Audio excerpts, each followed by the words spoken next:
angels, this is Leia with your January 2015 astrologically themed videos. Thanks for tuning in and Happy New Year. Make sure that you watch the videos for your sun, moon, rising, and any other sign that you know is particularly prominent in your birth chart. We're using Doreen Virtue and Radley Valentine's Guardian Angel Tarot, as well as Sonia Choquette's Trust Your Vibes Oracle cards, neither one of which we have used in any of the reading videos on this channel, so this is my special treat for you regular viewers out there. Take the messages in these videos as food for thought and inspiration as we begin this year ahead of us. They weren't intended as predictions or as a forecast. There's going to be a bunch of videos out there, pretty lengthy ones, that you can turn to for that sort of thing. Now, to keep these ones short and sweet, what we've done is ahead of time, we've already shuffled the cards and picked them at random from their decks, with the intention that all of us watching receive a helpful and uplifting message. And pay close attention to your intuition, because the message that was particularly meant for you might not even come from what's being discussed in the video. It might be a certain word on the cards, a certain phrase or sentence, so pay close attention. If you enjoy this video, make sure to leave a thumbs up and share it with anyone else you know will benefit. Also, subscribe if you haven't yet, because that's a really good way to stay updated on all future uploads. Besides, if you love what we do, this is going to help us bring you even more and more content that you enjoy. So whenever you're ready, go ahead and take a look at Spirit's message for you as we enter 2015.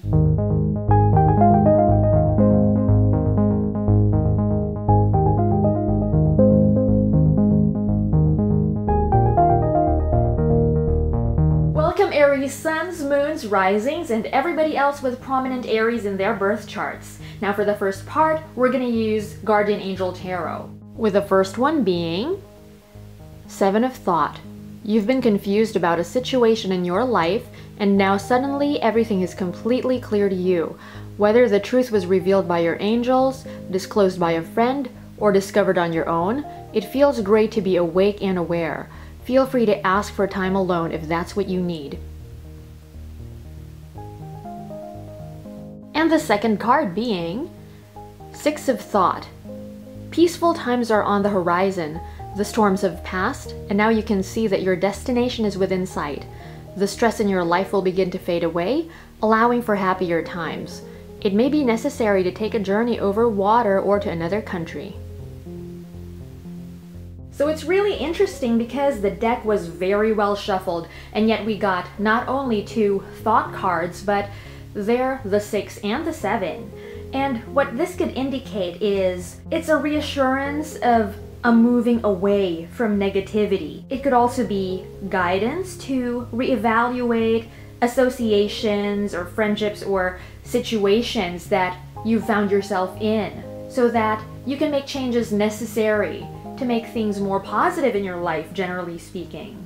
And it could also signify a willingness on your end to look at these situations now, whereas in the past, you might have been blinded in some way, or you might have made the decision that it wasn't time yet, whether it was a subconscious decision or a conscious one.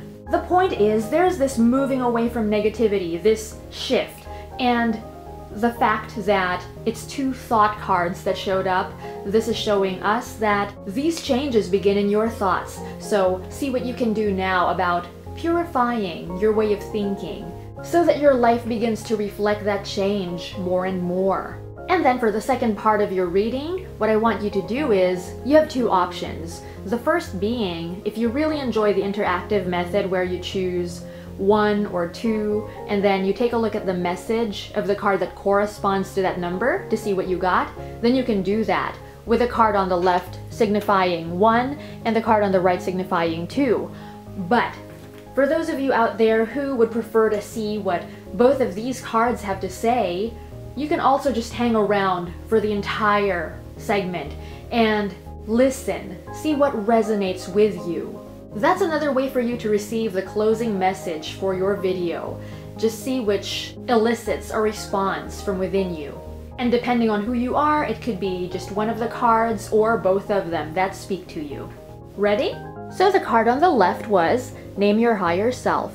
The message this card brings is to get in touch with your higher self, your higher consciousness, to start stepping back more and connect more with your observer self, so that you don't come from your ego as much and you have more clarity when you observe the situations in your life. And for those of you who really want to take this a step further, go ahead and name your higher self. That way it'll be easier for you to communicate with it, to talk with it.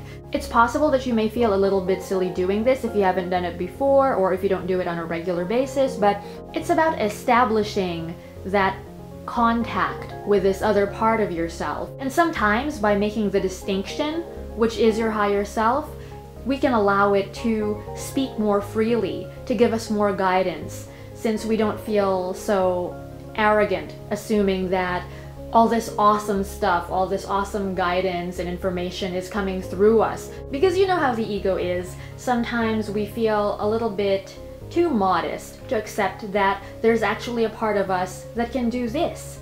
And so we just shut ourselves off from it entirely. But by naming your higher self, by being more in touch with it, you open yourself to a whole lot more, to a greater world out there and within. And the card on the right is make a note of it. So for those of you who have aspirations of being a writer, this is reminding you to carry a notebook or a notepad with you so that you always take down notes on whatever ideas you have.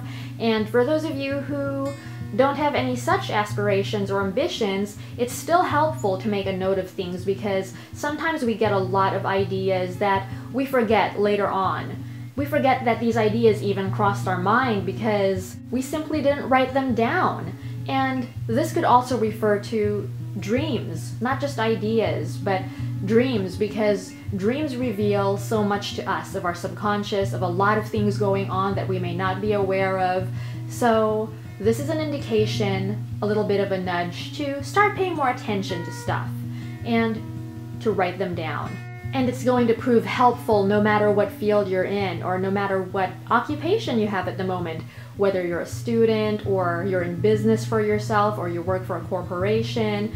If you really are intent on moving your career forward and making big contributions to the world, or even just simply improving your life, then writing down ideas and thoughts as they come to you will help you hold on to them. Who knows, one of these things might just be $1 million idea, if not $1 billion one. And that's it for this video, angels. Thank you so much for tuning in. There's so much more to come on this channel, so stay tuned. Until next time, take very good care of yourself. I send you so much love. Namaste.